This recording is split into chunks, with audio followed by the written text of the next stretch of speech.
My husband Dave will inherit the house, the $3 million, and the director position. Upon hearing that a lawyer was present for Tosha's inheritance proceedings, Lily couldn't hide her joy. She entered the living room as if she owned the place. Lily, who had always been pressing with questions like, "What's happening with the inheritance?" Or "Is it not done yet?" must have been eagerly awaiting this day. Ignoring me, she approached the lawyer sitting in front of her. The old me would have surely raised my voice in warning as Lily turned her back to me.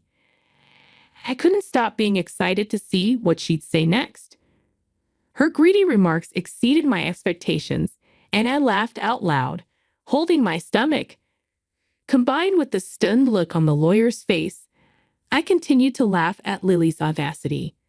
Of course, Lily, who didn't find the situation funny, gave me a cold look.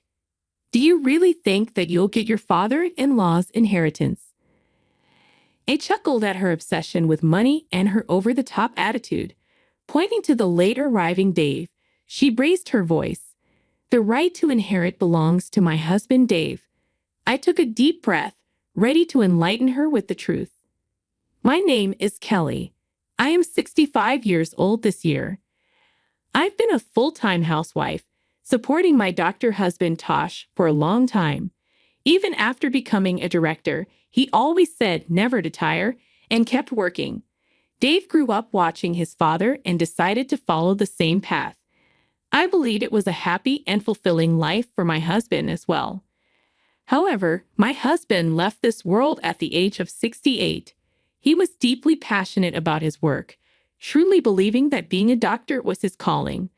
Perhaps his sudden death was due to overworking, but at his funeral, the scene made me feel that he lived a life with no regrets. Not just his superiors and colleagues, but also subordinates and others came to the funeral. The venue was packed with people mourning him. It wasn't just medical professionals who attended. I received many condolences from patients he had treated in the past. I didn't know exactly how he worked as I only saw the Tosh who went to and from his job every day. But realizing how much he was loved, I felt assured that he had done the right things in his life. Amidst the somber funeral, Lily, the eldest son's wife, was restless, seemingly out of place. Her face relaxed almost as if she was rejoicing in her father-in-law's death. My suspicions were confirmed when I overheard her talking with relatives. My father-in-law was always working. I think he might have saved quite a lot since he probably didn't have much time to spend money. Hearing such a statement right behind me, I couldn't believe my ears.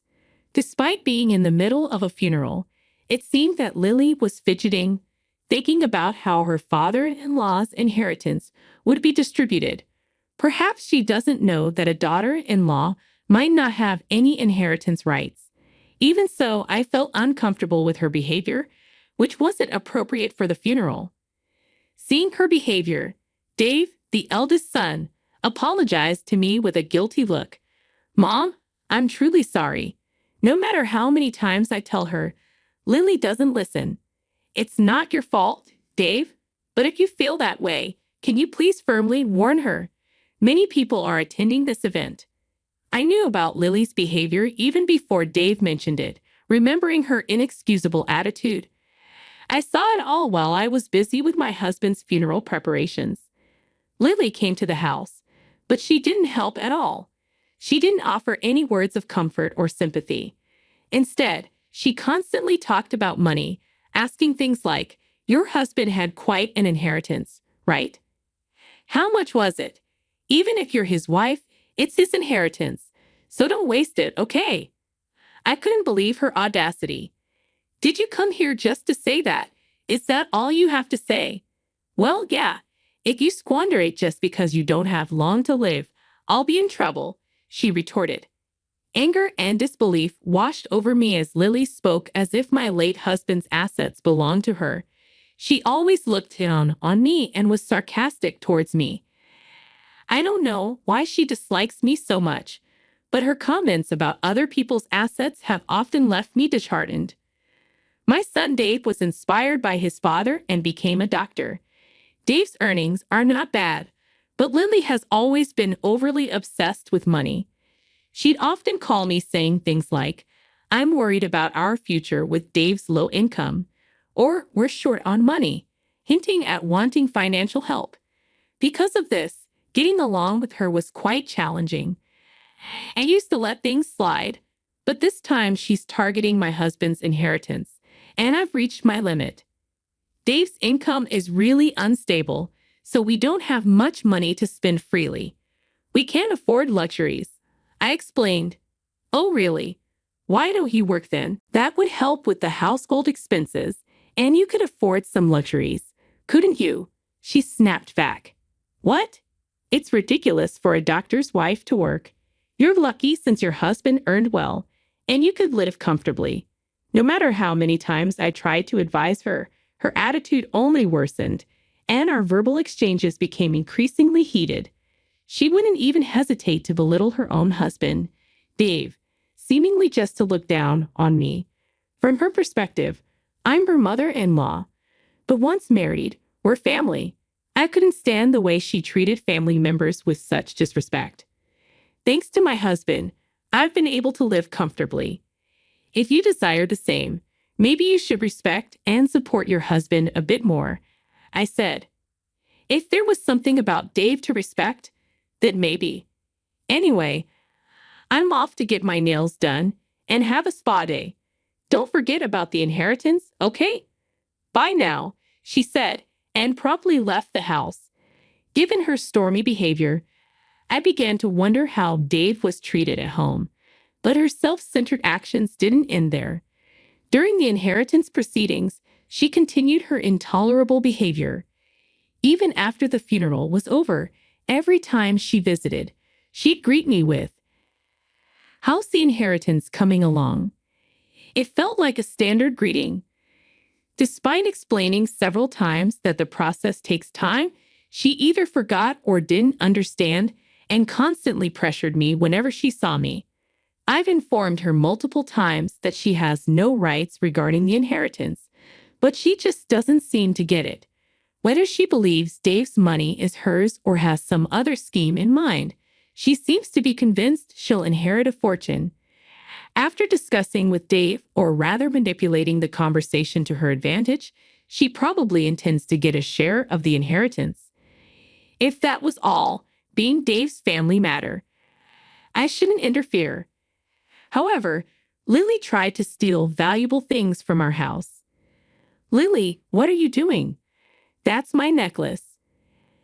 "Oh, come on. Don't be so stinky. We're family, so it's okay, right?" I can't be friends with someone who would steal from me. "Fine then, I'll take it as an advance on the inheritance." "That's okay, right?" I'm being patient here. No matter how many times I told her not to act so arbitrarily, she wouldn't listen to me. From the moment she took my cherished necklace that my husband had gifted me, I couldn't stand it. After that, I never opened the door for her again, even though Dave frequently messaged saying, "Mom, I'm truly sorry for Lily." He couldn't stop her. I gave up expecting anything from Dave or Lily. I didn't even have time to grieve the loss of the necklace my husband gifted me as her malicious harassment continued. She seemingly bad-mouthed me to her friends and others, calling me the worst mother-in-law who won't even let her in the house. The neighbors would say, "It looks tough," with a wreathed smile, but they showed a concern. I don't understand why she hates me so much. It gives me a headache. What hurt the most was a letter I found in our mailbox. I felt disgusted just by seeing the already opened envelope, and upon checking its contents, it was addressed to Dave and his wife. Whether it's Lily's idea of harassment because I won't let her in or something else, her credit card bill was in our mailbox. Seeing the statement filled with extravagant expenses from luxury restaurants and online shopping made my blood run cold. "Dave, there's a credit card bill for Lily in our mailbox. It was already opened and checked. What's the meaning of this?" "Huh? I have no idea. It seems like she has spent a lot. She always talks about her income to me. Is everything okay?" Well, it's actually tough. Mom, I'm sorry to ask, but could you pay it for us? Wanting to complain, I contacted Dave. However, whether under Lily's influence or due to the power dynamics in his household, he said something unbelievable, leaving me speechless. I wondered why I needed to help them. Why would he even think I'd assist them? He can't even retrieve the cherished necklace from his wife. What is he even saying? I harshly criticized his behavior, which seemed to remember only things convenient for him. I've already done my part in supporting you as a parent. Why would an adult like you burden their parent and ask for help? Well, we have dad's inheritance, right? You won't be able to use it all by yourself. Please, I thought you'd help. There's a saying about a thief acting brazenly after committing theft. And now I get it. Dave, you two are really a match made in heaven. I'm cutting ties. Stay away from me. I could tell from the other end of the phone that he wasn't taking what I was saying seriously. I was so furious with his attitude. After hanging up, I immediately threw the bill into the trash. The idea that Lily might have deliberately put it in our mailbox assuming I'd pay was unbelievable. Most of all, it's an inconceivable act and makes me question her as a person. I think you assume I haven't thought about it, but is there really a way to get the inheritance, Tosh? What should I do? Looking at my husband's photo, I picked it up and unconsciously asked that question. From my anger and disappointment towards Dave and Lily, I've lost understanding of how to handle my emotions. Is it really okay to proceed with the inheritance as it is? Amidst my insecurities, I somehow mustered up courage. I hope someday they get what they deserve. Frustrated by their appalling behavior, I dealt with the inheritance proceedings alone. Perhaps my feelings got through, as I found out my husband had left a will, and in it, something was written. After reading the will my husband left behind, I resolved to get back at them to protect myself. Phew! I'm glad. It seems Tosh was on my side after all. Thank you. Holding back tears and pressing the will to my chest, I regained my composure. I clenched my fists, deciding I wouldn't just do nothing and let those two dictate things. I decided to wait for the right moment to make a big move against them. Maybe because I felt relieved at the thought of being able to retaliate for all the suffering, I completely forgot about the bill from Lily. I would have thrown it away from the start, not intending to pay, but she must have received a reminder. This time I received a message from her. Even though I told her that the inheritance proceedings were not yet completed, there were false accusations that I alone wanted to control everything. This was followed by words that seemed to attack me. It's because you haven't settled the inheritance yet. I'll wait a little longer, but please do it as soon as possible. Oh, by the way, you saw the bill I left in the mailbox, right? Please make that payment. What are you talking about? Stop joking. Why do you think you're entitled to the inheritance? Oh, come on. Dave is the eldest son, right? It's only natural for him to get an inheritance, isn't it? Do they think I know nothing? Lily scoffed and said with a smirk, Dave has a right to inherit because he's the eldest son. In general, this is not incorrect. Even after Lily said all this, I still haven't told them the important thing. Even if I don't tell them, it's their own problem, and they should naturally know about it. But for them, who can only think conveniently, it might be hard to realize. I'm waiting for the perfect moment when they fall apart, watching for the right timing. And finally, that time came. It was when I explained the situation to the lawyer and after the proceedings were finished that, with his cooperation, I finalized the plan. I decided to contact Dave once the procedure was complete. To me, it was just routine communication, but as expected, Lily came to my house with a face filled with joy. I deliberately left the front door unlocked. Without any suspicion, she opened the door and stomped in. Seeing her, I could hardly hold back my laughter. I've been waiting for so long. Isn't it terrible how reluctant you've been to complete the procedure and won't give up the inheritance? Oh, Lily, what brings you here? Is this gentleman the lawyer? I am Lily, Dave's wife. Ignoring me completely, she headed straight to the lawyer sitting in front of me. Normally, I would reprimand her for such rude behavior, but this time, I held back and waited. She turned her back on me and approached the lawyer, and I was even excited to hear what she would say next. Finally, we will inherit this house, $3 million, and the director's position because Dave is the eldest son. Her greedy remark was more than I expected, and I laughed out loud, holding my stomach. The audacity of her and the lawyer's stunned face made it even funnier, and I kept laughing out loud. Of course, Lily, who didn't find the situation amusing, glared at me coldly. Hey, what's so funny? Are you upset that we are taking the inheritance? No, why, 3 million. How did you come up with that amount? Come on, your husband worked as a doctor for a long time, right? He probably didn't have time to spend money. It's obvious that there's that much money. Unless, have you already used it? I genuinely laughed at her obsession with money.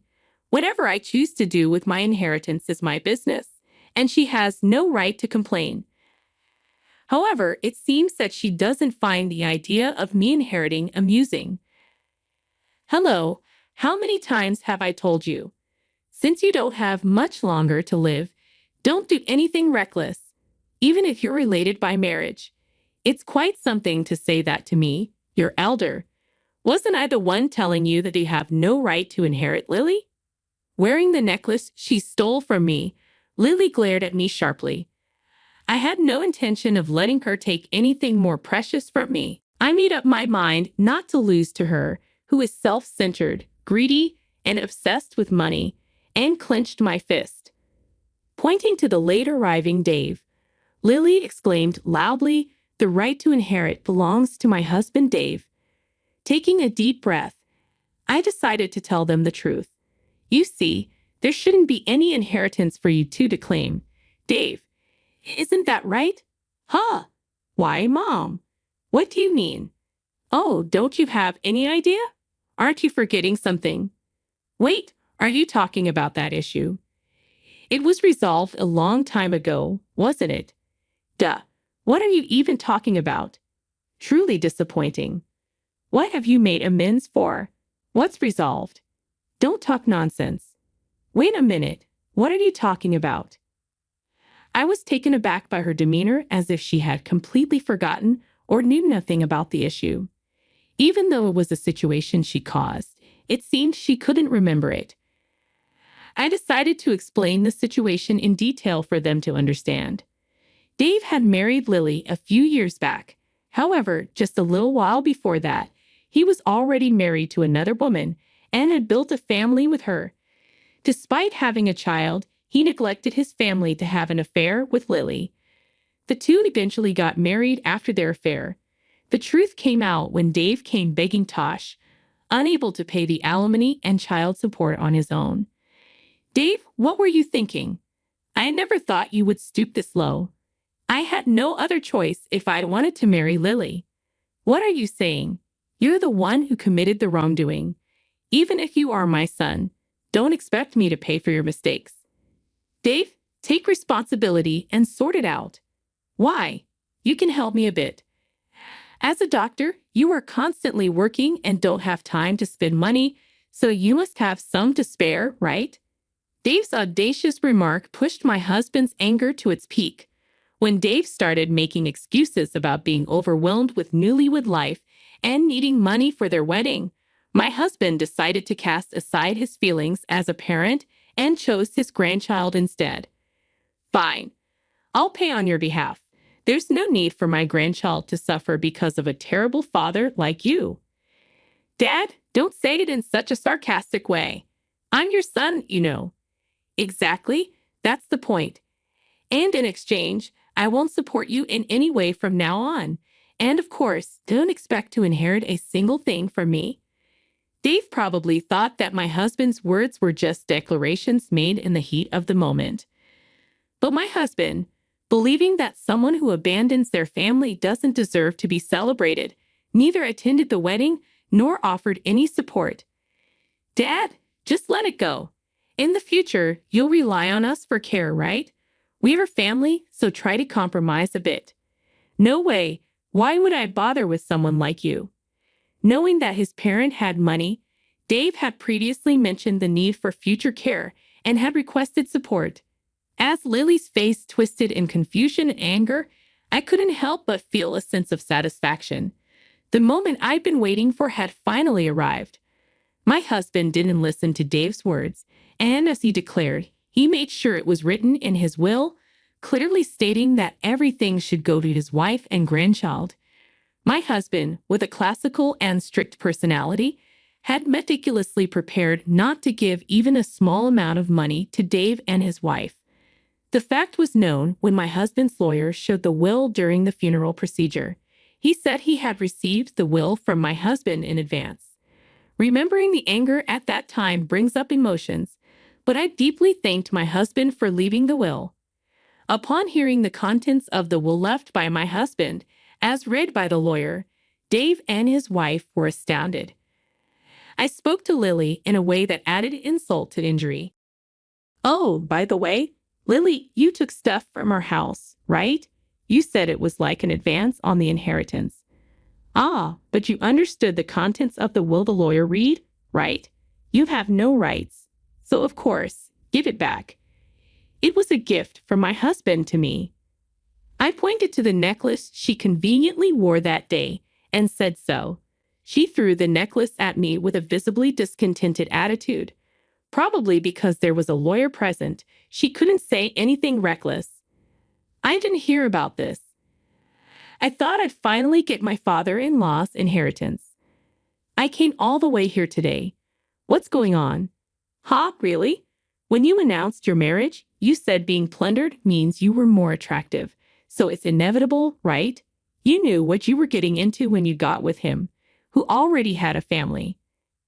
I remembered how furious I was at her attitude at the time. I used to think Dave was deceived by such a terrible woman, but now I realize they are a perfectly matched couple. "I will definitely inherit. Oh, there is a hospital. It wouldn't be troublesome if the director was absent, right? This kind of succession is usually done by the son. Oh, too bad. It's already been handed over to a competent subordinate." "Huh. Why isn't it normal for the son to take over?" "Haha. To begin with, you're doing something that's not normal, right? It's your own doing. Realize that you're not the norm." She was desperate for the inheritance, whether it be the hospital or the house. In the end, she clung to the lawyer, asking, "Then what can I get?" But the lawyer my husband had contracted wouldn't easily tell her. He repeatedly explained the contents of the will, stating, "The two of you have no inheritance rights," and responded calmly, "This is unbelievable. I don't believe it. It must be a mistake. Really, no matter how much you fuss, nothing will change. Even if you sue, you'll just end up embarrassed. If you're okay with that, feel free to do so." Perhaps finding my cold treatment unbearable, she stormed out of the house with a face as red as a boiled octopus. Watching her leave with Dave, I held the necklace and quietly pumped my fists in triumph. After that, she never contacted me or visited the house again, and the inheritance procedures were completed smoothly. I was worried that they would confront the ex-wife who has a grandchild, but Dave, who doesn't even pay child support, wouldn't know her contact details, so there seemed to be no issues. And Dave and Lily, who didn't get any inheritance, seemed to be having a big quarrel. She told Dave, "I married you thinking I would get a big inheritance from your father, and they're apparently on the brink of divorce. There's a saying, end of money, end of love, which fits them perfectly." I only received a contact once from Dave saying, "Give me the money or house you inherited," but I naturally ignored it. I exclaimed, "Don't talk nonsense while you're awake," and hung up the phone. I sighed, wondering where I went wrong raising my son. But there was also good news. A letter arrived from Dave's ex-wife, stating that the inheritance procedures were completed. In it, along with an update, there was a photo of my cute grandchild and words of gratitude. "Thank you for being such wonderful grandparents," it says. "They're living very happily now." The grandchild my husband had been concerned about until the end is growing up healthy and living happily with her new father. There was also a lovely family photo in the letter, and although I felt guilt as a parent, my mood was brightened and my heart warmed. I was very happy and immediately read the letter in front of my husband's altar to report to him. I was continuously disappointed by Dave's actions and words. However, I was able to report to my husband about the grandchild, which always brought a smile to his face, and I was happy and satisfied.